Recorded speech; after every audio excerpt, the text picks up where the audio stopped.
Welcome. Once again, we are reading from the Gospel of today's liturgy, the Gospel of St. Mark.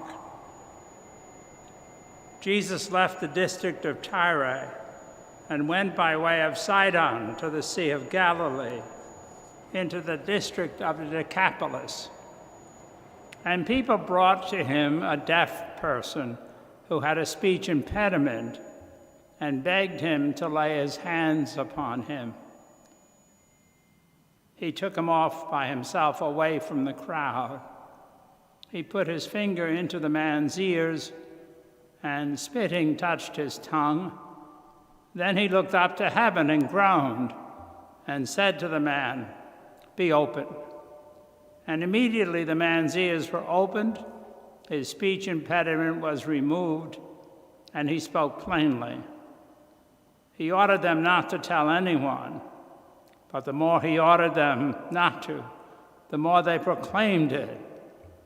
They were exceedingly astonished, and they said, "He has done all things well. He makes the deaf hear and the mute speak." The Gospel of the Lord. As often happens when there's a moment of a miracle being performed, the actual time is rather limited. In this particular case, the man who is deaf and can't speak has someone address Jesus. And Jesus takes the man and does this ritual and then says, "Be open," and the man is cured. Relatively a few minutes in a space of time, and yet our attention is focused. We're riveted to that moment, even so much as people at that time want to stay in the moment, want Jesus to continue to performing these miracles. And he always warns them, don't tell everybody. They'll get confused. They'll focus on the wrong thing. For God, I imagine, performing the miracle is not a great exertion of energy of any kind. But for us, it's a focus. And I would suggest today that we might look beyond. We almost know nothing of the people before they come into the Gospels. Even the apostles, they were fishermen. We know nothing about them, really. We don't know that any of them had extraordinary gifts or talents. St. Paul, on the other hand, we know a little bit of his history. He was a tyrant in a way, going around persecuting believers, at least those he thought were non-believers. And then he has this miracle occur where he's put to the ground, a moment in his life, and it changes the world. I would suggest that as I reflect on those moments, it's the people that have a problem, so to speak, or a difficulty, or they're carrying some sort of cross, and there's a change. And it's what they do after, what they do with the gift, that really makes a difference. My mind went to the inauguration of President Biden, and Amanda Gorman, a young woman around 22, I believe, who had been named Poet Laureate of this country, got up and read one of her poems, which was extraordinary. It was a beautifully written and richly developed concept, I would say, of spirituality. And she delivered it in a unique style, captured the attention of the country, and indeed maybe the world. But then all of a sudden, in reading about her the next day, or listening to the commentators, it was mentioned that she had a speech impediment up until a few years before, and she overcame it.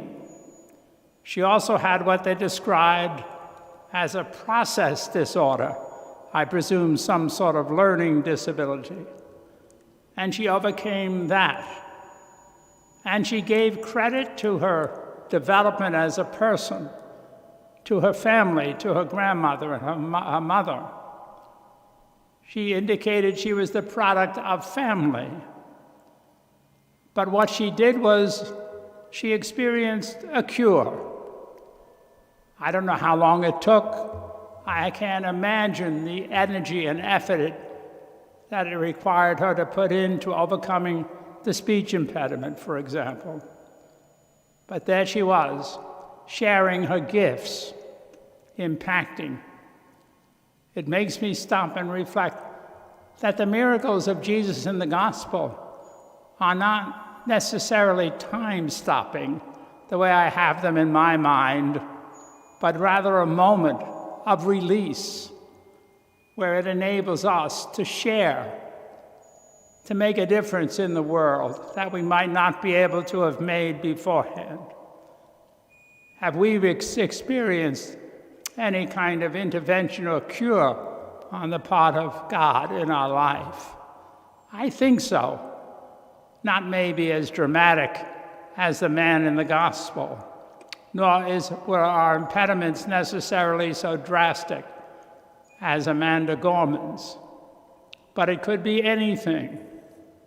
And if I've overcome it and share what I learned with others, then it makes all the sense in the world.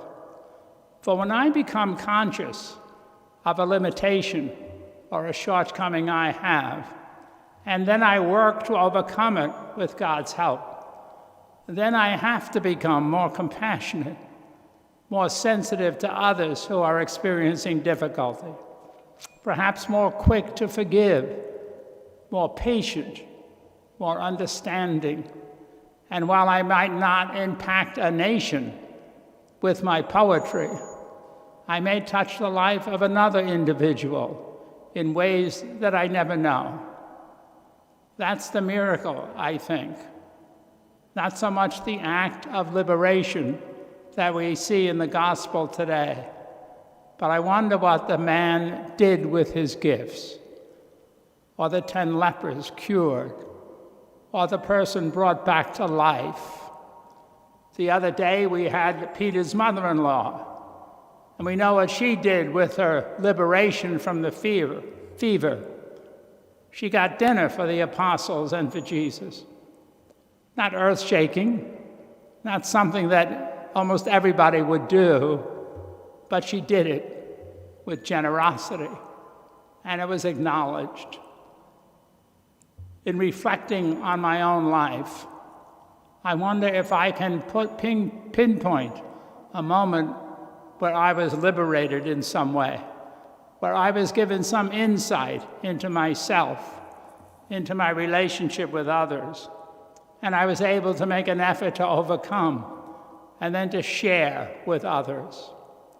That's the idea. That's the end result.